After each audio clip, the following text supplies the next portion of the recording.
It was past midnight, and the city seemed almost dead. The streets were unnervingly quiet, as if the world itself was holding its breath. I wrapped my jacket tighter around me, trying to shake off the strange chill crawling along my spine. Streetlights flickered weakly, their pale light casting shaky shadows on the cracked sidewalks. Every step I took echoed too loudly, bouncing off the walls of empty buildings, making me feel like I was walking through a giant, silent hall. A chilly wind whispered through the alleys, carrying strange, unidentifiable sounds. Maybe it was water dripping from a broken pipe. Maybe it was something else, something alive. My breath formed thick mist in the cold night air, rising slowly and disappearing into the darkness. I told myself I was overthinking. I told myself a walk would help clear my mind. But the unease in my chest didn't fade. Every shadow seemed to twist and stretch, moving slightly, almost like it was alive. As I continued walking, my footsteps seemed to echo with a rhythm that didn't belong to me. Something was keeping pace. Something was following me. I wanted to turn back. I wanted to run. But curiosity, or perhaps foolishness, pushed me forward. I felt a strange pull toward a narrow alley a few meters ahead, one that seemed darker than the rest, its walls swallowing the weak light of the street lamp above. A faint dragging sound reached my ears, soft at first, almost like a whisper, and then louder, deliberate, slow. My heart thumped violently in my chest. My fingers clenched into fists. I froze, listening. Each tiny noise made me jump, the cold air sharp against my skin. I should have left. I knew I should have left. But instead, I moved closer. Step by slow step, my boots crunching against the gravel, I approached the mouth of the alley. The alley was narrow and long, its walls cracked and covered in dark stains that looked like old watermarks. Or worse. The faint glow from the streetlight barely touched the entrance, leaving the rest of the path in almost complete darkness. And then I saw it. A figure knelt over another person. My stomach twisted violently. The body on the ground was still, motionless, pale in the dim light. The man kneeling above him, or maybe something else, was calm, almost eerily calm.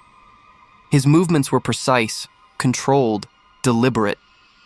My blood ran cold. I wanted to scream, but no sound escaped my throat. I stepped a little closer, though every instinct screamed at me to run. And then came the sound, a sharp, sickening crack. My heart skipped, then dropped into my stomach. The victim's neck had snapped. Blood spread across the cold pavement, forming a dark, glistening pool. The figure slowly raised his head. And then I saw the eyes. Red, glowing, unnatural, alive in a way that no human eyes should be. I stumbled backward, heart hammering, body trembling. Fear paralyzed me for a second, but then I ran. My feet pounded the pavement, echoing through the silent city. Behind me, the presence of the killer, or whatever it was, remained. Silent, terrifyingly close. I ducked into an abandoned building, the door scraping against the floor with a sharp screech. Inside, the air was thick with dust. Moonlight filtered through broken windows, casting long, distorted shadows across the cracked floors and broken walls. Dust danced in the air as I moved, each breath heavy, each heartbeat deafening. The building was a maze, corridors turning into dead ends, staircases leading nowhere. I felt trapped. Every shadow seemed to stretch toward me, alive and hungry. Faint whispers floated through the air. You can't hide. I moved cautiously, stepping over broken furniture and shattered glass. My eyes darted everywhere, every corner threatening to conceal him. Every faint sound made me jump. Creaking floors, distant bangs, the whisper of air against old walls. The fear that had taken root in my chest grew like a wildfire. I realized then that this was not an ordinary man. His red eyes, glowing in the darkness, were not human. This presence was something beyond comprehension, something ancient and patient. I finally found another exit, a narrow alley leading back toward the main streets. Relief surged, but it was fleeting. At the other end of the alley, he waited.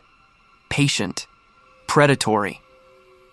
I grabbed a metal pipe from a pile of debris, desperation sharpening my senses. He moved faster than humanly possible, too fast. My swing missed him by inches. Silence followed, heavy and thick. My chest burned from running, my muscles trembled with exhaustion. And then, a whisper, close and cold. "You saw too much."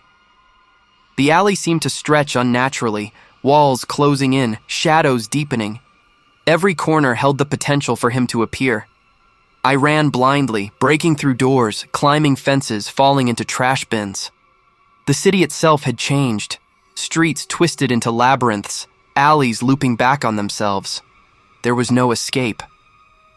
Eventually, I burst onto the main street, panting, chest heaving. Relief washed over me, a fleeting sense of safety. The streets were empty again. Perhaps I had escaped. Perhaps. But deep down, I knew it wasn't over. Then I felt it. A shadow moving behind me. I spun around. Nothing. My legs refused to move. My breath came in ragged gasps, and then whispering directly into my ear, "You thought it was over, but it was always behind you." I looked around frantically. The street was empty, yet the echo of laughter filled the air. Low, inhuman, endless. I ran, but the city had changed. Every street led me back to the same shadow. Every alley looped me into its grasp. By the time the first light of dawn touched the city, I was still running, still haunted, still alive. But I knew the moment I stopped, the shadow would claim me. And somewhere, deep in the alleys, it laughed again, a sound that would haunt me forever.